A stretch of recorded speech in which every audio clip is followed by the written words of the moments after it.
இந்த agrisnet website பத்தி நிறைய இன்ஃபர்மேஷன் நான் உங்களுக்கு சொல்லி கொடுத்துருப்பேன். விவசாயிகள் இந்த வெப்சைட்டை எப்படிலாம் விவசாயிகள் இந்த ஒரு வெப்சைட்டை எப்படிலாம் பயன்படுத்திக்கலாம் அப்படின்றத பத்தி.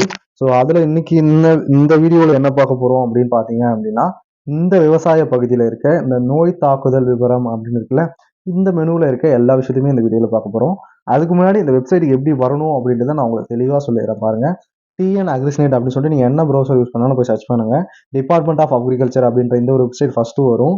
இந்த வெப்சைட்டோட அட்ரஸ் பார்த்தீங்க அப்படின்னா tnagrisnet.tn.gov.in அப்படின்றது தான். ஸோ இதில் வந்தோடனே விவசாய பகுதிகள் வந்துருங்க. இதில் நோய் தாக்குதல் விவரங்கள் இதை கிளிக் பண்ணிக்கோங்க. ஸோ இதை கிளிக் பண்ண உடனே ஒரு நியூ டேப்ல இப்படி தான் ஓப்பன் ஆகும்.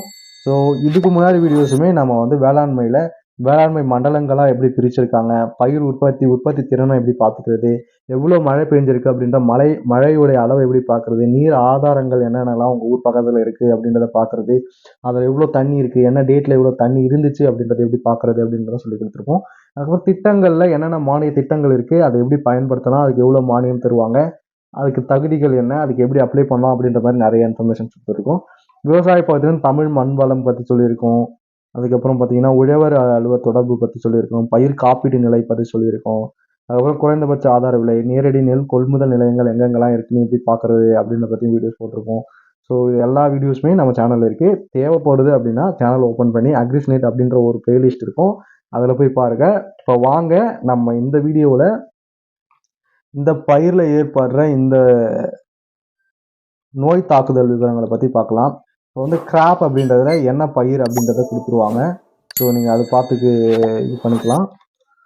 அதுக்கப்புறம் இங்கே வந்து டிசீஸ் நேமில் என்ன நோய் வரும், அது எப்படி, அதுக்கான அறிகுறிகள் என்ன அப்படின்றத பற்றி கொடுத்துருப்பாங்க. இது எல்லாமே நீங்கள் படிச்சிங்க அப்படின்னா உங்களுக்கு ரொம்பவுமே யூஸ்ஃபுல்லாக இருக்கும். ஏன் அப்படி சொல்கிறேன் அப்படின்னா, நீங்கள் என்ன பயிர் வைக்கிறீங்களோ அதை மட்டும் படித்தாலே ஓரளவுக்கு போதும். இதனால எல்லாத்தையுமே நீங்கள் படித்து வச்சிங்க அப்படின்னா உங்களுக்கு ரொம்பவே யூஸ்ஃபுல்லாக இருக்கும். இப்போ ஃபார் எக்ஸாம்பிள் நான் 15 பேஜ் போயிடுறேன். 15 பேஜ் இருக்குது.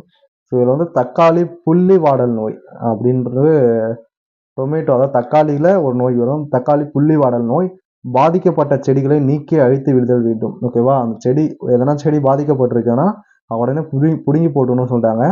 பிற ஊழ் வாங்கியை நீக்குவதன் மூலம் வைரஸை குறைக்கலாம். வேலி பயிர்களை அதிகரிக்கலாம். தக்காளி விதைப்பதற்கு முன் விளைநிலங்களை சுற்றி சோளம், மக்காசோளம், கம்பு பயிர் போன்றவற்றை 5-6 வரிசைகள் நடவு செய்யலாம். அதே மாதிரி பூச்சிக்கொல்லி தெளித்து வைரஸ் கட்டுப்படுத்தலாம்லாம் கொடுத்துருக்காங்க. ஸோ அந்த மாதிரி என்ன பண்ணலாம், அந்த நோய் வந்துச்சுன்னா என்ன பண்ணலாம் அப்படின்ற இன்ஃபர்மேஷன் கொடுத்துருப்பாங்க. உங்களுக்கு ரொம்பவே இது யூஸ்ஃபுல்லாக தான் இருக்கும். பாருங்கள், 15 பக்கம், கிட்டத்தட்ட 15 பக்கத்தில் இருக்குது.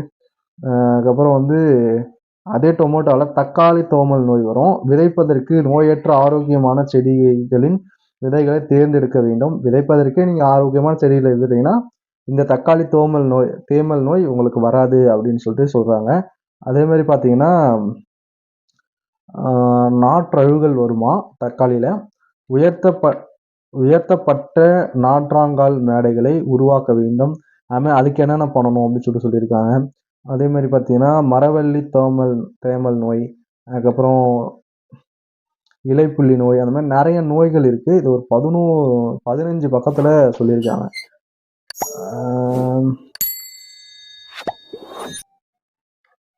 அவ்வளோதான், இந்த வீடியோவில் நான் இதுதான் சொல்லணும்னு நினச்சேன். ஸோ இதை பற்றி நீங்கள் தெரிஞ்சுக்கினீங்க அப்படின்னா, நீங்கள் எல்லாத்தையும் தெரிஞ்சுக்கிறீங்களோ இல்லையோ, எல்லாத்தையும் தெரிஞ்சுக்கிறது நல்லது. எல்லாத்தையும் தெரிஞ்சுக்க முடியல அப்படின்னாலும் நீங்கள் என்ன பயிரிடுறீங்களோ அதை பற்றி தெரிஞ்சுக்கிங்க. இப்போ ஃபார் எக்ஸாம்பிள் எங்கள் வீட்டில் வந்து பார்த்தீங்கன்னா உளுந்து பயிரிடுவாங்க, அதே மாதிரி கம்பு பயிரிடுவாங்க.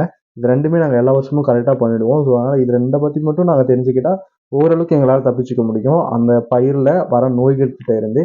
பட் எல்லாத்தையுமே நம்ம தெரிஞ்சுக்கலாம். ஃபார் எக்ஸாம்பிள் நாங்கள் வந்து இந்த உளுந்து, கம்பு இது மட்டும் அதிகமாக பயிரிடுவோம். மற்ற பயிருமே நாங்கள் பயிரிடுவோம். பூசணி போடுவோம், கீரை விதைப்போம், அதுக்கப்புறம் பார்த்தீங்கன்னா நெல்லுமே நடுவோம் அப்பப்போ. ஸோ இதை பற்றிலாம் கொஞ்சம் தெரிஞ்சுக்கணும் அப்படின்னா ரெண்டுமே யூஸ்ஃபுல்லாக இருக்கும். அதனால் உங்களுக்கு என்னென்ன தேவையோ அதை மட்டும் நீங்கள் இந்த வெப்சைட்டில் இருந்து தெரிஞ்சுக்கலாம். ஸோ ஆல்ரெடி நான் சொன்ன மாதிரி தான் நம்ம சேனலில் விவசாயம் சம்பந்தமாக நிறைய கண்டென்ட்ஸ் போட்டிருக்கோம் ஆல்ரெடி. ஸோ உங்களுக்கு தேவை அப்படின்னா நீங்கள் சேனல் ஓப்பன் பண்ணி பாருங்கள்.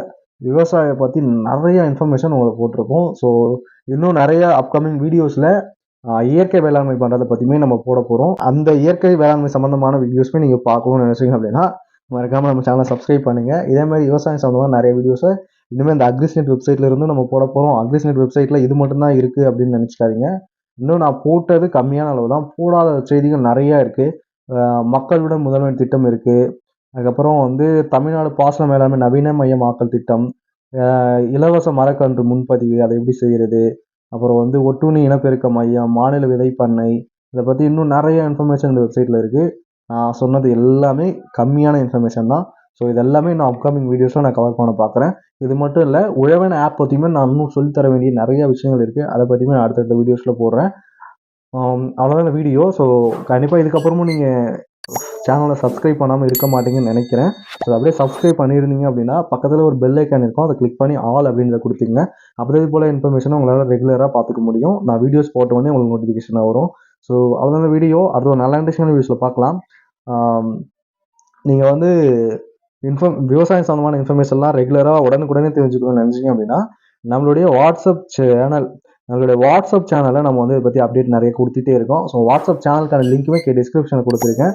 ஸோ அதை போய் ஜாயின் பண்ணிக்கிங்க. உங்களுக்கு விவசாயம் சம்மந்தமாக நிறைய இன்ஃபர்மேஷன் அதில் அடிக்கடி கிடைக்கும். ஸோ கண்டிப்பாக ஜாயின் பண்ணிக்கங்க.